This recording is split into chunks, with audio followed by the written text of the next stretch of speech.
Glamorous না, কত দামি দামি প্রোডাক্ট থাকে, সবসময় লাইটসের মধ্যে থাকে, সেজে গুজে থাকে, মডেলদের সঙ্গে শ্যুট করছে, স্টুডিওতে যাচ্ছে, নানান রকম ফটো পোস্ট করছে। কিন্তু একটা হিডেন সিক্রেট সব মেকআপ আর্টিস্টের লাইফে, এই এখন সকাল 8টা বাজে, আমি বেরিয়েছি সকালবেলা 6টার সময় বাড়ি থেকে।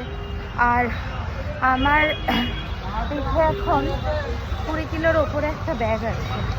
এই ব্যাগটা নিয়ে কল্যাণী থেকে বিধাননগর এসেছি, এবং বিধাননগর থেকেও আমি আরও দূরে যাব। তো তার সাথে দেখো পুরো মেঘলা ওয়েদার, চারিদিকে জল জমা, দেখতেই পাচ্ছ কীরকম ওয়েদার, দেখো চারিদিকে জল জমা।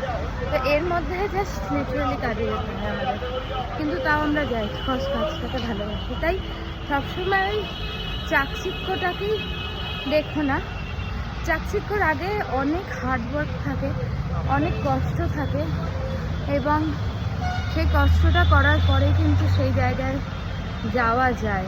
তো যারা যারা এই প্রফেশনে কাজ করতে চাও তাদেরকে বলবো, অবশ্যই এটা মাথায় রেখে এই প্রফেশনে এসো, যে চাকচিক্যর যে জীবনটা আছে তার আগে কিন্তু তোমাদের রক্ত জল করা একটা পরিশ্রম করতেই হবে। তবে খুব ভালো থেকে দেখা হচ্ছে খুব তাড়াতাড়ি।